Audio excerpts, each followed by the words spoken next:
기적이 마음에 싹 들어오니까 어떤 일이 생기냐면 하나님의 뜻이 아님에도 그 길을 가려고 해요. 함께 은혜 나누실 말씀은 열왕기하 5장 말씀입니다. 열왕기하 5장 8절로 14절까지의 말씀을 보겠습니다.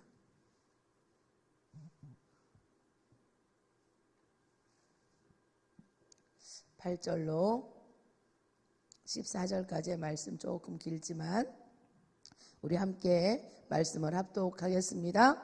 하나님의 사람 엘리사가 이스라엘 왕이 자기의 옷을 찢었다함을 듣고 왕에게 보내 이르되 왕이 어찌하여 옷을 찢었나이까? 그 사람을 내게로 오게 하소서. 그가 이스라엘 중에 선지자가 있는 줄을 알리다 하니라. 나아만이 이에 말들과 병거들을 거느리고 이르러 엘리사의 집 문에 서서 엘리사가 사자를 그에게 보내 이르되 너는 가서 요단강에 몸을 7번 씻으라. 내 살이 회복되어 깨끗하리라 하는지라.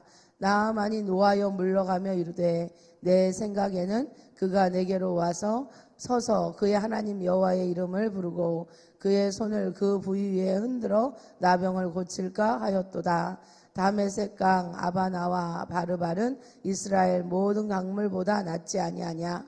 내가 거기서 몸을 씻으면 깨끗하게 되지 아니하랴 하고 몸을 돌려 분노하여 떠나니 그의 종들이 나와서 말하여 이르되 내 아버지여 선지자가 당신에게 큰 일을 행하라 말하였다면 행하지 아니하였으리까 하물며 당신에게 이르기를 씻어 깨끗하게 하라 함이니까 하니 나아만이 이에 내려가서 하나님의 사람의 말대로 요단강에 7번 몸을 담그니 그의 살이 어린아이의 살같이 회복되어 깨끗하게 되었더라. 아멘.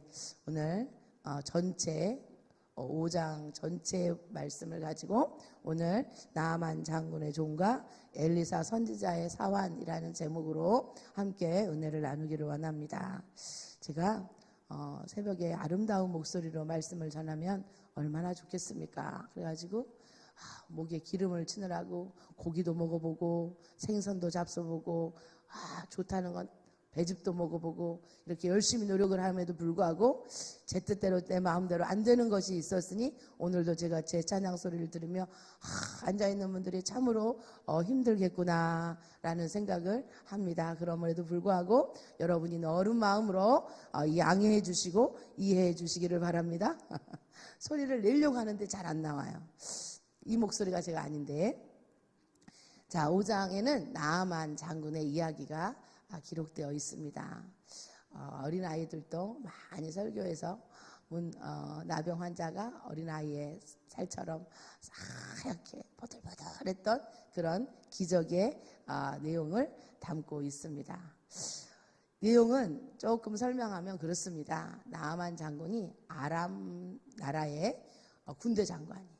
그러니까 이 나병이라는 이 무시무시한 병이 걸렸음에도 불구하고 군대 장관으로 복역하고 있다라는 게 좀 특이할 만큼 어떻게 이런 일이 있을까? 그러니까 군대 장관으로서는 굉장히 뛰어난 인물이 아니었을까 싶습니다.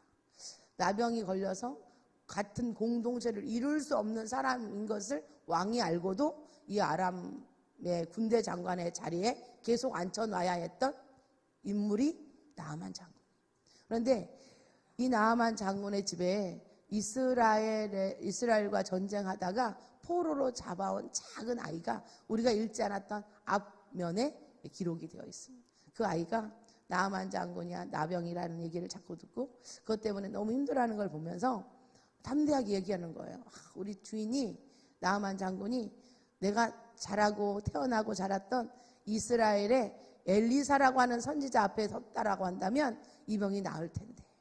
여러분 정말 절망 중에 있고 내 힘으로 내 계획대로 뭔가가 안 될 때 정말 뭔가 하나라도 지푸라기 하나라도 잡고 싶은 심정이 있어요.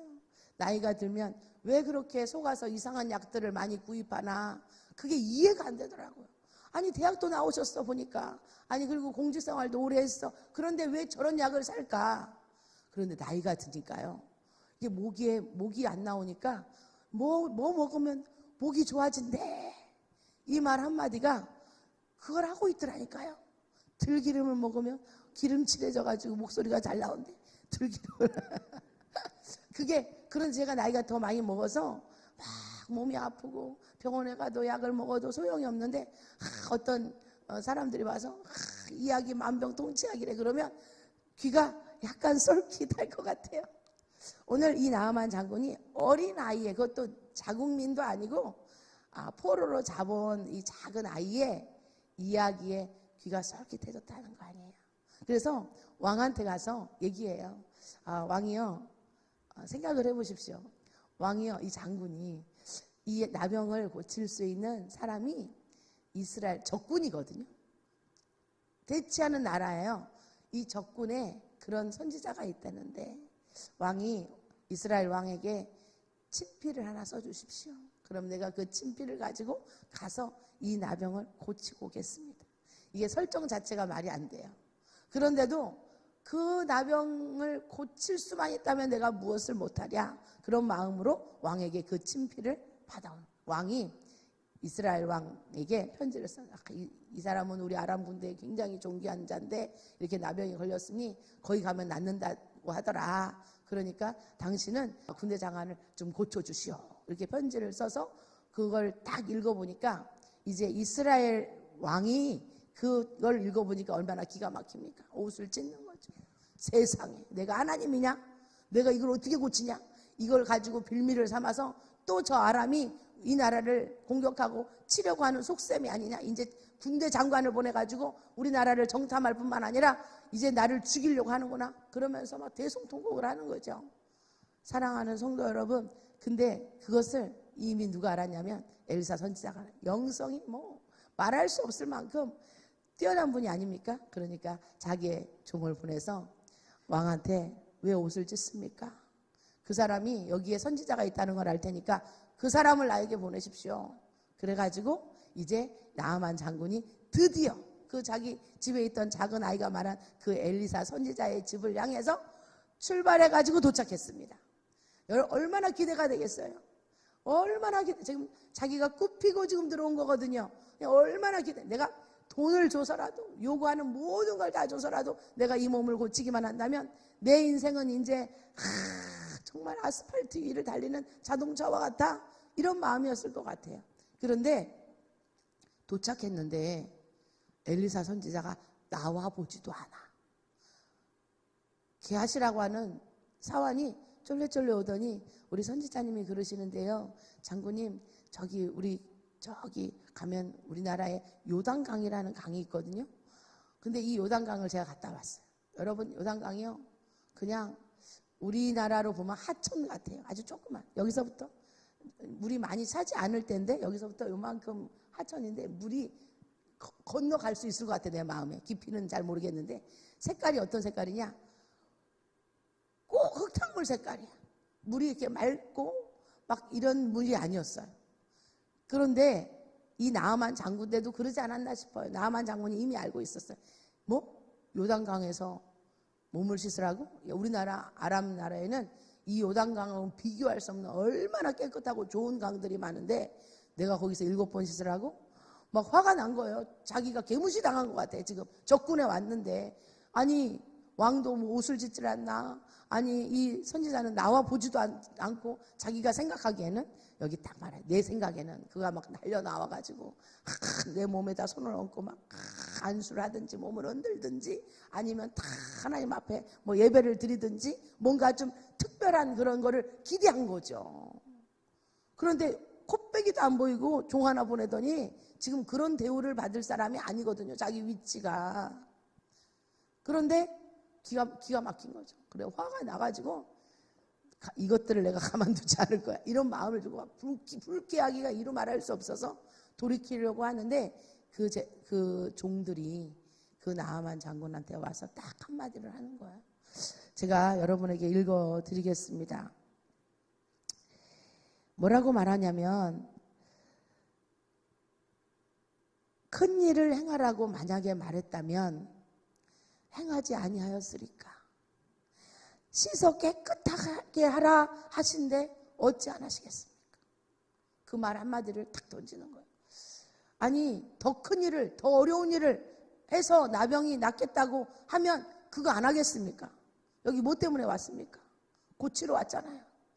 하라고 했는데 안 고쳐지면 우리가 할 말이 있지만 만약 해서 나은다면 그건 얼마나 행복한 일입니까? 하십시다. 이렇게 조언을 하는 거예요. 그 말을 듣고 정말 요단강으로 찾아가서 7번 몸을 넣었다 뺐다. 여러분, 이 몸이 정말 휘어진 그 나병을 보여준다는 것도 참 수치스러운데 하라고 하니까 낫겠다라고 하는 일념을 가지고 들어갔다 나왔다 7번을 하는데 살이 7번째 딱 보니까 여러분 기적은 마지막에 일어납니다. 어린아이 살같이 된 거예요. 얼마나 기쁩니까? 다시 돌아갔어, 그 엘리사의 집에. 그래가지고 엘리사한테 막 내가 가지고 온 저 수레에 저 금은보화를 보십시오. 내가 좋은 걸 다 여기다 부려놓고 가겠습니다. 그리고 어떻게 하면 제발 안 될지 말씀해 주십시오. 뭐 이런 얘기를 했겠죠. 그런데 이제 엘리사 선지자 그때서야 나와가지고 아닙니다. 아무것도 필요 없습니다. 그냥 돌아가십시오. 그리고 건강하게 사십시오. 이렇게 얼마나 좋습니까? 평안히 가십시오. 이렇게 인사를 한 거죠. 그러니까 이 나아만이 이 기적을 맛보니까 여기에 이 이스라엘의 당신이 믿는 그 하나님이 최고의 신인 것을 내가 믿습니다. 나는 아람 사람이라 이스라엘 사람들처럼 하나님을 잘 섬길 수는 없겠지만 내가 다른 신에게 절하지 않겠습니다. 내가 다른 신, 우리 아람의 다른 신들을 내가 믿지 않겠습니다. 나는 흙을 좀 수레에다 실어주면 내가 그 흙, 이스라엘의 그 흙을 만드신 하나님을 내가 섬기고 내가 왕과 함께 꼭 한번 1년에 나아가서 아람이 믿는 신에게 절해야 될 때는 사람들이 많이 보는 관계로 딱 한 번 내가 거기다 절할 건데 내가 믿음에서 절을 하는 게 아니라 내 지위 때문에 거기다 절을 하는 겁니다. 그것만 양해해 주신다면 당신의 하나님, 나를 고치신 하나님, 그 하나님을 나도 믿겠습니다. 이렇게 결단한 거예요. 여기서 딱 끝났으면 해피엔딩입니다. 너무 좋습니다. 그런데요, 그 다음에 무슨 일이 일어났냐면요, 게하시가요 그 수레에 있는 금은보화를 본 거예요. 그리고 그것이 탐욕으로 눈을 통하여서 안목의 전형으로 들어왔어요. 마치 여리고성을 함락할 때 아간이 그 시날산의 옷 외투를 보고 그거를 그 땅을 파고 묻어두었던 것처럼 이제 엘리사 선지자가 얼마나 대단한 영성이 있는가를 직접 눈으로 보았고 귀로 들었던 사람이 누구냐? 이 게하시예요. 나아만 장군보다 하나님의 위대하심을 더 많이 경험한 사람이 누구냐? 이 게하시예요. 그럼에도 불구하고 탐욕이 마음에 싹 들어오니까 어떤 일이 생기냐면 하나님의 뜻이 아님에도 그 길을 가려고 해요. 그래서 쫓아갑니다. 쫓아가서 이야기를 꾸미는 거죠. 누가 이렇게 왔는데 그 손님들한테 드려야 되니까 옷하고 하나 주십시오. 막 이렇게 그렇게 말해요. 그래서 나아만 장군은 뭣도 모르고 갑절로 드리겠습니다. 드리니까 그거를 자기네 집에다 딱 숨겨놓고 딱 집에 엘리사 선지자 집에 오니까 선지자가 너 뭐 하다 왔니? 다 한 거죠. 그런데도 탐욕의 눈이 멀어서 그걸 모르는 채 막 거짓말하는 거죠. 어딜 갔다 오릅니까? 저 여기 있었습니다. 여러분, 결국은 이 게하시에게 나아만의 몸에서 떠났던 그 나병이 몸에 들어와서 대대로 이제 나병 환자로 살아야 되는 그런 일이 이 성경에 기록되어 있습니다. 저는 말씀을 맺으려고 합니다. 오늘 이 5장의 말씀은 기가 막힌 대조를 하고 있어요. 작은 아이와 이스라엘의 작은 아이, 포로로 잡혀간 작은 아이와 이스라엘의 왕과 대조하고 있습니다. 이 어린아이도 엘리사 선지자가 그렇게 하나님의 위대한 일을 행한다는 것을 듣고 알고 믿었는데 이 이스라엘의 왕은 이미 3장에서 엘리사가 검은고를 타고 전쟁할 때에 모압을 그렇게 치게 하고 그렇게 놀라운 기적을 베풀었던 것을 보고 경험했음에도 불구하고 이 어려운 문제를 가지고 나아만 장군이 오니까 하나님을 모르는 거예요. 엘리사 선지자를 기억도 못하는 거예요. 사랑하는 성도 여러분, 뭔가 높은 지위에 있다고 믿음이 있는 것이 아닙니다. 내가 신앙의 어떤 것들을 큰 기적을 경험했다고 또 믿음이 있는 것도 아니더라고요. 사랑하는 성도 여러분, 오늘 이 두 종들, 하나는 나아만 장군의 종들이고 또 하나는 이 엘리사 선지자의 종입니다. 그런데 늘 기적을 보고 있는 종은 탐욕으로 인하여서 넘어지고 이 나아만의 장군의 이 종은 정말로 지혜로운 말을 한마디 던져서 자기의 종을 이롭게 하는 거예요. 사랑하는 성도 여러분, 오늘 우리는 어떤 자의 모습으로 살아가야 되겠습니까? 우리는 이스라엘 왕을 더 사랑할 수도 있고 더 좋아 보이게 느낄 수도 있습니다. 그러나 오늘 이 5장에서의 주인공은 이스라엘 왕이 아닙니다. 이 작은 아이, 말씀을 듣고 믿고 그것을 권할 수 있는 입술을 열어서 그 복음을 전하는 이 아이가 주인공이고, 오늘 게하시가 주인공이 아니라 저 이방 나라의 이 종이 주인공이라는 거예요. 오늘 우리가 사람을 만나고 삽니다. 나의 말 한마디가 그 사람을 살리고 회복시킬 수도 있고, 내 말 한마디가, 내 마음의 탐욕 하나가 모든 일을, 하나님의 거룩한 일을 망가뜨릴 수도 있다고 말씀하고 있는 것입니다. 오늘 집에 돌아가셔서 쭉 읽어보시고 은혜 받으시고, 참 이 작은 것들이 얼마나 귀하게 하나님 나라에 사용되어지는지, 그러므로 오늘도 여러분의 혀를 따뜻하게 하고 여러분의 혀에 믿음의 기름을 쳐서 여러분의 모든 언어가 살리는 말이요, 구하는 말이요, 하나님이 기뻐하는 언어로 사용되어 주시기를 예수님의 이름으로 축원드립니다.